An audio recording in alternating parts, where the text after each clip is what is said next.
Hello mga kaibigan sa lahat.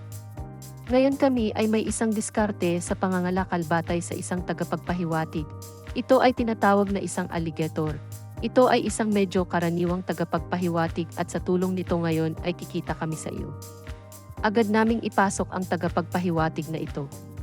Hindi na kailangang baguhin ang anumang mga setting dito.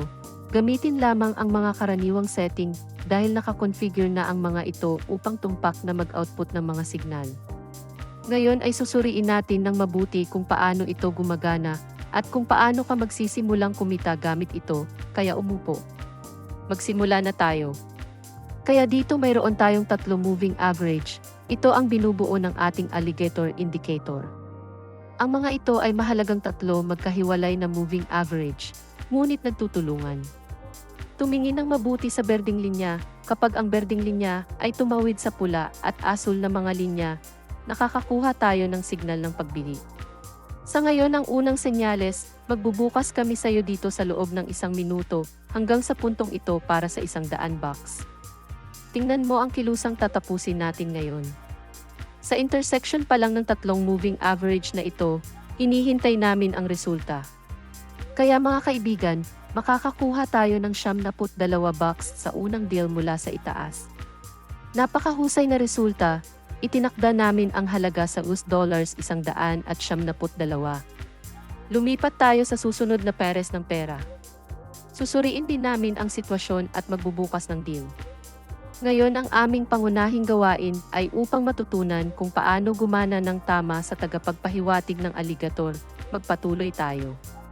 Kaya, mga kaibigan, nagtatrabaho kami sa pares ng pera na ito. Dito kami magbubukas ng posisyon sa pagbili. Tignan mong mabuti ang nangyayari sa intersection natin. Walang malakas na intersection, pero dito meron ding price rollback. Pansinin ang anino ng mga kandila sa ibaba. Siguradong may buying pressure dito at buksan natin ang 172 bucks ahead of the curve at hintayin ang resulta sa taas. Well, dalawa ang aming deal ay nagtatapos sa isang magandang plus.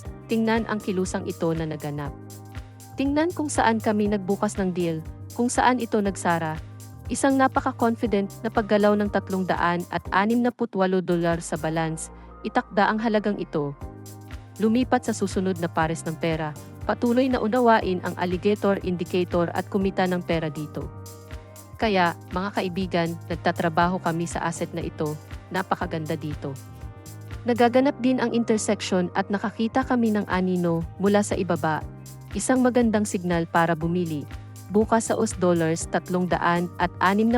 sa puntong ito at hintayin ang resulta. Kaya, mayroong eksaktong $652 sa aming balanse. Mga kaibigan, ang susunod na transaksyon ay natapos sa isang plus. Itinakda namin ang halaga sa $652 at lumipat sa susunod na asset. Tulad ng nakikita mo, ang tagapagpahiwatig ng alligator ay nagbibigay ng mga signal ng tumpak, kaya maging siguradong gamitin ito. We move on kaya't nakikipagtulungan tayo sa asset na ito, mga kaibigan. Sinusuri natin ang sitwasyon ng detalyado, tingnang mabuti ang paggalaw na nagaganap. Parang alon ang galaw. Ang presyo ay nasa pagitan ng antas ng suporta at antas ng paglaban. Ngunit ang presyo ay gumagalaw ng tumpak mula sa antas hanggang sa antas. Ito ay gumagalaw pataas, isang rollback. Tinitingnan natin ang intersection ng alligator. Ang paggalaw ay tumataas at ngayon ay isang rollback ay nangyayari rin. Tinitingnan namin ang pagpapaliit ng mga moving average, kaya binuksan ko ito. Pababa para sa 1 minuto $652 bucks para sa pagbabago ng trend. Tingnan ang resulta. Kaya, mga kaibigan, tingnan ang kilusan na nakuha namin sa iyo. Bilang isang resulta, mayroong isang matinding impulse at ang aming transaksyon ay nagtatapos sa isang netong plus na $1,251 sa balance. Susunod na transaksyon kami ay nagpapatuloy. Kaya, mga kaibigan, nagtatrabaho kami sa pares ng pera na ito. Tingnan mo dito, sa pamamagitan ng paraan, nagtrabaho na kami sa asset na ito. Ang aming paggalaw ng presyo mula sa antas ng suporta ay nangyayari pa itaas. Iyon ay nagbabago ang trend pagkatapos ng pababang paggalaw. Ang intersection ay nangyayari, ito ay ang berde na tumatawid sa pula, at mula sa ibaba pataas ay mayroong isang signal ng pagbili. Dagdag pa, ngayon ay aabot ito sa Blue Line. Ito ay magiging 100% plus. Binuksan namin dito para sa isang pagpapatuloy ng pagbabalik at maghintay para sa resulta. Kaya, mga kaibigan, ang susunod na transaksyon ay isang net plus. Nagpatuloy ang paggalaw. Ang deal ay nasa itim. Tulad ng nakikita